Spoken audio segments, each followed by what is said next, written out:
Hello everyone, welcome back to another video guys. आज की video में हम बीपीएससी ट्री 2.0 में जो आपका पीजीटी का एग्ज़ाम हुआ था उसमें हम मैथ्स वाला पोर्शन सोल्व करेंगे। ठीक है, तो इसका हम 71 क्वेश्चन देखेंगे।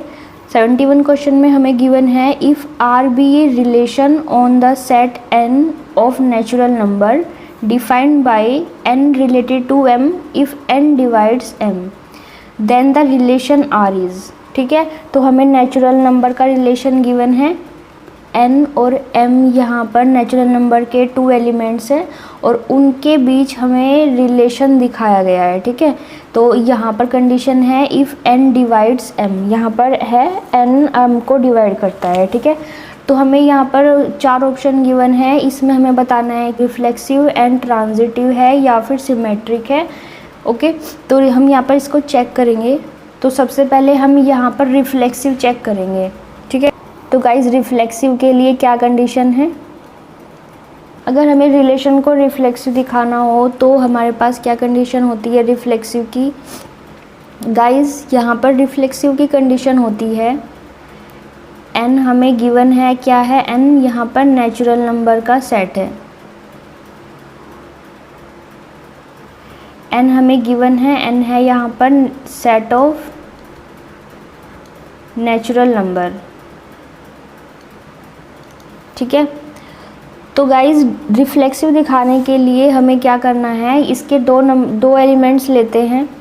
Suppose N related to M कब होगा, if and only if N divides M. Okay, वैसे ही n रिलेटेड टू n कब होगा, if and only if n divides n।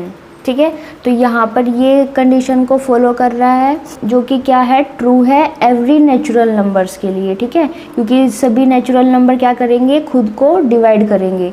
Okay, तो यहाँ पर अगर हम कोई नंबर ले, लेट्स सपोज 2 रिलेटेड टू 2, ठीक है, तो इसको हम करेंगे इम्प्लाइज 2 डिवाइड्स 2।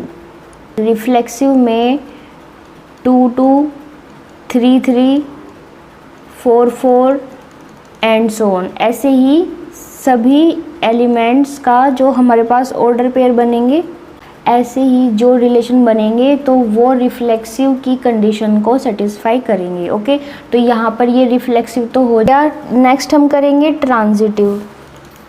ट्रांजिटिव दिखाने के लिए क्या करना होगा, अगर n रिलेटेड टू m है तो गाइज यहाँ पर n m को डिवाइड करेगा। वैसे ही अगर m रिलेटेड टू कोई अदर एलिमेंट ले लेते हैं p, तो यहाँ पर हमारा जो m है वो p को डिवाइड करेगा। ठीक है, अगर ये दोनों कंडीशन को सेटिस्फाई कर रहा है तो यहाँ पर जो n है वो रिलेटेड टू p होगा, तो n क्या करेगा, p को भी डिवाइड करेगा। Okay, for example 2 related to 4 implies that 2 divides 4। वैसे ही 4 related to 8 implies that 4 divides 8, 4 8 को डिवाइड करेगा। वैसे ही 2 रिलेटेड टू 8 होगा तो यहाँ जो 2 है वो 8 को भी क्या करेगा, डिवाइड करेगा। ठीक है, ट्रांजिटिव वाली जो कंडीशन है वो भी सेटिस्फाई कर रहा है। ठीक है, तो ये ट्रांजिटिव भी हो जाएगा। नेक्स्ट हम चेक करेंगे सिमेट्रिक। तो गाइस सिमेट्रिक दिखाने के लिए क्या करेंगे, सिमेट्रिक की कंडीशन क्या होती है, n हमारा क्या है, नेचुरल नंबर का सेट है, सेट ऑफ नेचुरल नंबर। ठीक है, और रिलेशन हमें क्या गिवन है, n टू m का, n डिवाइड्स m। ओके, वैसे ही अगर हम 2 एलिमेंट्स ले, 2 और 4 एलिमेंट्स ले सेट के, तो यहाँ पर 2 का रिलेशन 4 के साथ क्या हो जाएगा, 2 डिवाइड्स 4। लेकिन अगर हम इसको 4 रिलेटेड टू 2 करेंगे तो 4 2 को डिवाइड नहीं करेगा। ठीक है, तो 4 डज नॉट डिवाइड टू 2। तो यहाँ पर हमारी जो सिमेट्रिक वाली कंडीशन है ये उसको होल्ड नहीं करता। ओके, तो इसे हम लिखेंगे R इज़ नॉट सिमेट्रिक, तो यहाँ पर ये सिमेट्रिक नहीं होगा, ठीक है। तो यहाँ पर हमारा ऑप्शन नंबर फर्स्ट ही करेक्ट हो जाएगा, रिफ्लेक्सिव है, ट्रांजिटिव है, बट नॉट सिमेट्रिक।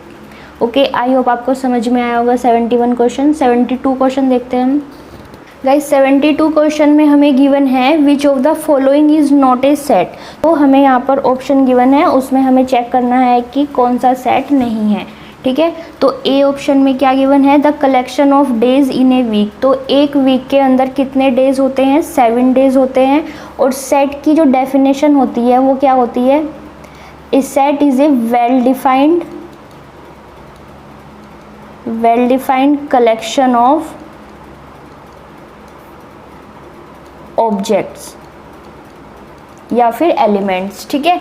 तो सेट हमारा कैसा होता है, एक वेल डिफाइंड कलेक्शन होता है जिसके अंदर फाइनाइट और इनफाइनाइट एलिमेंट्स हो सकते हैं, ठीक है। तो यहाँ पर हमें गिवन है the collection of days in a week, एक वीक में जितने भी डेज होते हैं उनका कलेक्शन।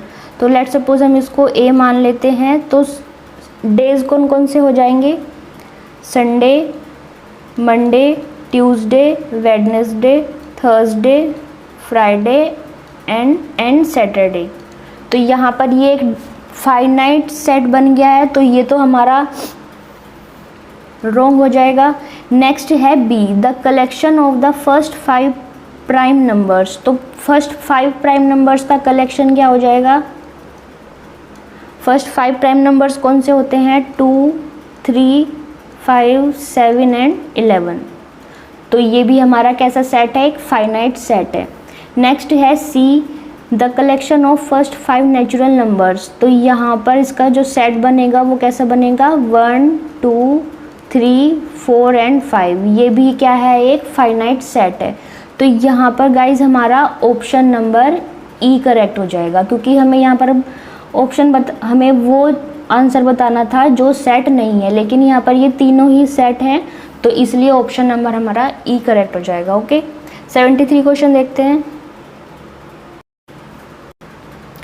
73 में हमें गिवन है if A and B are 2 sets with A intersection B equals to 5, then find करना है हमें। यहाँ पर ऑप्शन से इसको सोल्व करेंगे। तो गाइस हमारे पास ये एक आइडेंटिटी होती है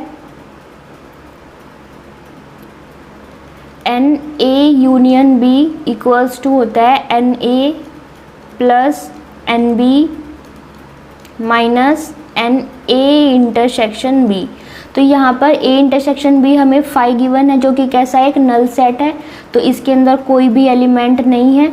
तो यहाँ से एन ए यूनियन बी किसके इक्वल आ जाएगा, n A plus n B के, ठीक है। तो ऑप्शन नंबर ए हमारा करेक्ट हो जाएगा। ओके, आई होप आपको ये समझ में आया होगा। 74 क्वेश्चन देखेंगे। वन है if there are n elements in a set A then the number of binary relation defined on the set A, ठीक है। तो हमें क्या बताना है, नंबर ऑफ बाइनरी रिलेशन। तो गाइज इसका एक फॉर्मूला होता है, ए के अंदर एलिमेंट्स कितने हैं, n है। गाइज अगर हमारा a रिलेटेड टू a है, तो वहाँ पर हमारे पास जो नंबर ऑफ बाइनरी रिलेशन बनेंगे वो क्या बनेंगे। सबसे पहले हम क्या देखेंगे, सेट A के अंदर जो एलिमेंट है वो कितने हैं, n है। वैसे ही जब दूसरे सेट A के अंदर A क्रॉस A में हम इसको फाइंड कर रहे हैं, तो A के अंदर कितने हो जाएंगे, n हो जाएंगे, ठीक है। इसको हम P मान लेंगे और इसको हम Q मान लेंगे। तो हम जब बाइनरी नंबर्स का रिलेशन, जब हम number of binary relation find करते हैं, नंबर ऑफ बाइनरी रिलेशन, तो वो किसके इक्वल होता है, 2 टू पावर पी क्यू के। तो यहाँ से 2 की पावर पी क्यू कितना हो जाएगा, n इंटू एन, जो कि हो जाएगा 2 टू पावर n स्क्वायर। तो ऑप्शन नंबर हमारा सी करेक्ट हो जाएगा। ओके, आई होप आपको समझ में आएगा। 74 क्वेश्चन। 75 क्वेश्चन देखते हैं। तो ये 75 है हमारे पास। सेट ए के अंदर जो एलिमेंट है वो 1, 2, 3 है, और सेट बी के अंदर एलिमेंट है 4, 5 एंड 6 है। तो हमें बताना है then which of the following is bijective function. तो सबसे पहले देखेंगे कि बाइजेक्टिव फंक्शन क्या होते हैं। बाइजेक्टिव फंक्शन हमारे वो फंक्शन होते हैं जो कि 1, 1, एंड ऑन टू फंक्शन होते हैं, ठीक है। 1 भी होते हैं और ऑन टू भी होते हैं, तो उन्हें हम क्या बोलते हैं, बाइजेक्टिव फंक्शन बोलते हैं। सबसे पहले हम देखेंगे कि 1 की कंडीशन क्या होती है। Different element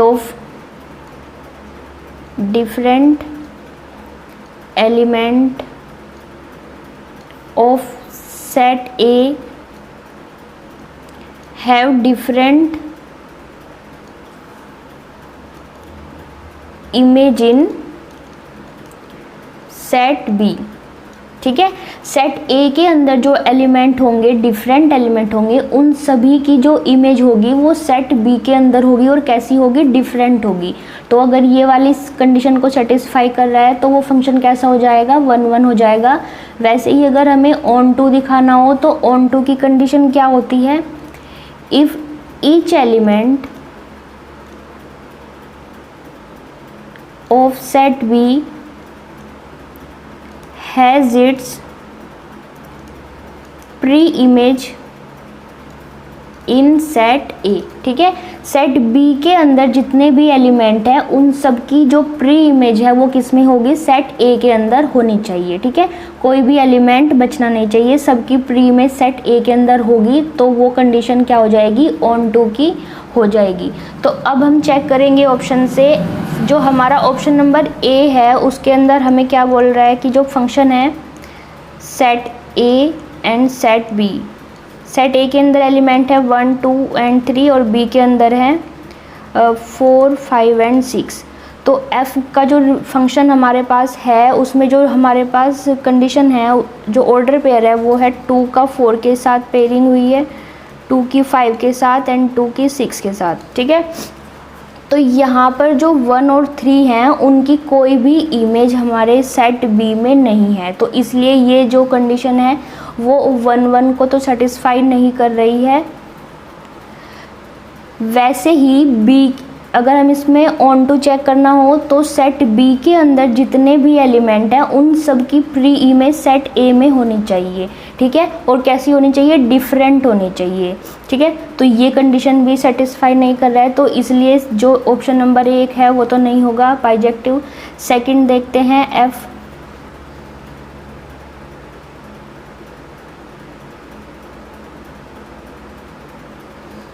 option number B में चेक करेंगे 1, 5, 2, 4 एंड 3, 6 पे। तो यहाँ पर हमारा जो सेट ए है और सेट बी है, ए के अंदर 1, 2 एंड 3 एंड यहाँ पर 4, 5 एंड 6। तो 1 की हमारी 5 के साथ इमेज बनी है, 2 की हमारी 4 के साथ बनी है और वैसे ही 3 की हमारी 6 के साथ बनी है, ठीक है। तो सबसे पहले हम यहाँ पर 1 चेक करेंगे। 1 फंक्शन है तो 1 की इमेज हमारी 5 बनी है, 2 की इमेज हमारे पास 4 है और 3 की इमेज 6 है। तो 1 में था different element of set A have different image in set B, तो यहाँ पर ये 1 की कंडीशन को सेटिस्फाई कर रहा है। वैसे ये ऑन टू को चेक करने पर क्या होगा, ऑन टू की कंडीशन को भी सेटिस्फाई करेगा, क्योंकि सेट बी के अंदर जितने भी डिफरेंट एलिमेंट हैं उन सभी की pre image, different pre image set A के अंदर एग्जिस्ट करती है, ठीक है। तो ये 1 भी हो जाएगा और ऑन टू भी हो जाएगा, तो इसलिए बी ऑप्शन हमारा करेक्ट है। वैसे ही जब हम सी को चेक करेंगे तो सी में हमारे पास 1, 2, 3, 4, 5 एंड 6। तो 1 की 4 के साथ बनी है, 2 की 5 के साथ बनी है और 3 की 6 के साथ बनी है, ठीक है। ये सेट ए है एंड सेट बी है। तो यहाँ पर भी ये 1 एंड ऑन टू दोनों ही कंडीशन को क्या कर रहा है, सेटिस्फाई कर रहा है। तो इसलिए इस जो क्वेश्चन है उसमें हमारे एक से ज़्यादा ऑप्शन सही हैं, ऑप्शन नंबर बी भी करेक्ट और ऑप्शन नंबर सी भी। तो इसलिए हमारा यहाँ पर जो डी ऑप्शन है वो करेक्ट हो जाएगा, more than 1 of the above, okay. तो गाइज 75 में ऑप्शन नंबर डी करेक्ट हो जाएगा, ओके।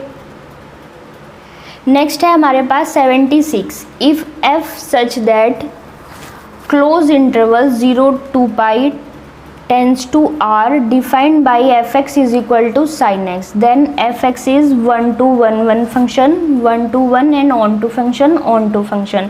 ठीक है, हमें ऑप्शन चेक करने हैं। तो गाइज यहाँ पर जो फंक्शन है वो क्या है, sin x है, ट्रिग्नोमेट्रिक फंक्शन है। ओके, तो sin x की जो हमारे पास ग्राफ बनता है वो कैसा होता है,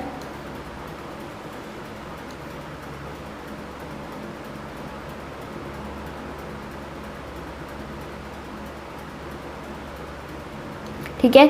तो इसका इंटरवल कितना होता है, 0, यहाँ पर ये पाई होगा एंड ये हमारा क्या होता है, 2 पाई होता है। ठीक है, तो इंटरवल हमारा क्या है, f such that 0 to 2 pi tends to r, और फंक्शन हमारा sin x में है गाइज।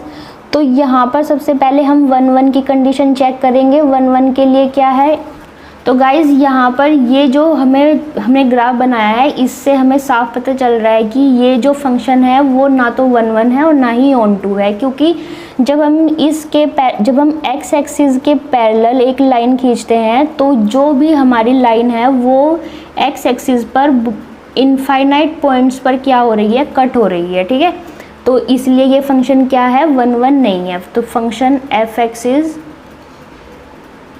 नॉट 1 1। ठीक है, वैसे ही अगर हम ऑन टू की कंडीशन देखेंगे तो यहाँ पर जो हमारी रेंज है एफ एक्स की वो कितनी होगी, साइन एक्स है तो -1 to 1 हो जाएगी। ठीक है, तो गाइज यहाँ पर इसकी कोडोमेन कितनी होगी, कोडोमेन ऑफ साइन एक्स कितनी होती है, साइन एक्स की जो कोडोमेन होगी वो हमारा जो real number, all real number, वो क्या हो जाएगी, इसकी कोडोमेन हो जाएगी। डोमेन क्या होगी इसकी, डोमेन ऑफ एफ एक्स हो जाएगी यहाँ पर हमारी ऑल रियल नंबर्स। ठीक है, तो गाइज ऑन टू के लिए क्या होना चाहिए, range of F x equal होनी चाहिए हमारी कोडोमेन के, लेकिन यहाँ पर क्या है, नॉट इक्वल से। ठीक है, ठीक है, तो रेंज क्या थी यहाँ पर हमारी, क्लोज इंटरवल -1 to 1 है, लेकिन जो हमारा कोडोमेन है वो क्या है, वो ऑल रियल नंबर्स है। तो इसलिए जो फंक्शन एफ एक्स है वो क्या होगा, is not onto. Okay, तो आंसर हमारा हो जाएगा ऑप्शन नंबर ई करेक्ट हो जाएगा, नन ऑफ दिस। ठीक है, आई होप आपको 1 to 1 एंड ऑन टू पे जो फंक्शन चेक करते हैं वो चेक करना आ गया होगा। ठीक है, नेक्स्ट क्वेश्चन देखते हैं। अच्छा है हमारे पास 77, विच of the following is a statement. तो हमें स्टेटमेंट बताना है कौन सा है, रोजेज आर ब्लैक, बी में है mind your own business, C में है हमारे पास बी पंक्चुअल, डी है हमारे पास more than one of the above and E none of the above. ठीक है, तो यहाँ पर जो हमारा स्टेटमेंट है वो कौन सा हो जाएगा, रोजेज आर ब्लैक, तो ये एक स्टेटमेंट है। नेक्स्ट देखते हैं गाइज, नेक्स्ट है हमारे पास 78, if A and B are two sets then, option A में हमें गिवन है A dash union of B dash equals to A B intersection of A dash. Next B option में हमारे पास गिवन है A union B equals to होगा A union of B whole dash. C option है A intersection B का whole dash equals to A dash intersection B dash. तो यहाँ पर हमारा ऑप्शन नंबर ए करेक्ट हो जाएगा। ठीक है, क्योंकि ये हमारे पास एक आइडेंटिटी होती है यूनियन की, ए का ट्रांसपोज और बी के ट्रांसपोज का अगर हम यूनियन फाइंड करते हैं तो वो किसके इक्वल आता है, बी और ए के इंटरसेक्शन का जो ट्रांसपोज करेंगे उसके इक्वल आएगा। ठीक है, तो गाइज नेक्स्ट है 79, if the nth term of an arithmetic progression is 3n-4 then 10th term of the arithmetic progression. हमें nth टर्म गिवन है, nth टर्म कितनी है 3n-4 और हमें फाइंड करनी है 10th टर्म। तो 10th टर्म के क्या करेंगे हम, n की वैल्यू को हम 10 रख देंगे तो हमारे पास 10th टर्म आ जाएगी 3 × 10 - 4, तो ये हो जाएगा 30 - 4 = 26। तो ऑप्शन नंबर हमारा बी करेक्ट हो जाएगा। ओके, नेक्स्ट देखते हैं क्वेश्चन नंबर 80। तो गाइज 80 क्वेश्चन में हमें गिवन है if 1/b + c 1/c + a and 1/a + b are in AP। तो हमें फाइंड करना है कि कौन सा ऑप्शन करेक्ट है। ठीक है, अगर ये तीनों हमारे AP में है तो यहाँ से जो इसका अर्थमेटिक मीन होगा गाइज वो कितना आ जाएगा, 2 × 1/c + a इक्वल हो जाएगा 1/a + b + 1/b + c के। ठीक है, इसको हम कैसे लिख सकते हैं, 1/a + c - 1/b + c equals हो जाएगा 1/a + b - 1/c + a। इसको हम ऐसे लिख सकते हैं गाइस, इसमें कोई भी डाउट नहीं होना चाहिए। ठीक है, इसको हम ऐसे लिख सकते हैं। तो जब हम इसको सोल्व करेंगे तो हमारे पास ये हो जाएगा b + c - a - c upon a + c × b + c equals हो जाएगा c + a - b upon a + b × c + a। ठीक है, a यहाँ कैंसिल हो जाएगा और यहाँ से हमारा c कैंसिल हो जाएगा। तो यहाँ से हमारे पास क्या बचेगा, b - a अपॉन, और यहाँ से हमारे पास क्या कैंसिल होगा, a + c। ठीक है, तो ये बचेगा b + c और इक्वल्स टू हो जाएगा c - b upon a + b के। ठीक है, आई होप आपको समझ में आया होगा। तो हम गाइज जब इसकी क्रॉस मल्टीप्लाई करेंगे तो ये इक्वल हो जाएगा b² - a² equals to c² - b² के, जिसे हम लिख सकते हैं 2b² = a² + c²। ठीक है, तो गाइज b² की वैल्यू किसके इक्वल आ जाएगी हमारे पास, a² + c² अपॉन 2k। तो ये क्या है हमारा, ये भी हमारा अर्थमेटिक मीन है किसका, a² b² और c² आर इन AP। ठीक है, अगर a² b² और c² AP में हो तो उसका अर्थमेटिक मीन कितना आ जाएगा, b² = a² + c² अपॉन 2। तो यहाँ से हमारा ऑप्शन नंबर बी करेक्ट हो जाएगा, a² b² c² are in arithmetic progression. Okay, I hope guys आपको ये आज के 10 क्वेश्चन समझ में आए होंगे। नेक्स्ट वीडियो में हम आगे के 10 क्वेश्चन सोल्व करेंगे। तो ये आपकी BPSC की PGT की वीडियो थी, जिसमें हमने PGT में जो आपके क्वेश्चन पूछे गए थे मैथ्स के, उसके 10 क्वेश्चन को आज सोल्व कर लिया है। ठीक है, तो अगर आपको वीडियो अच्छी लगी तो प्लीज़ वीडियो को लाइक एंड शेयर कर दीजिएगा, और अगर आपका कोई भी डाउट है तो आप कमेंट करके पूछ लीजिएगा। ओके, तब तक के लिए thank you so much guys.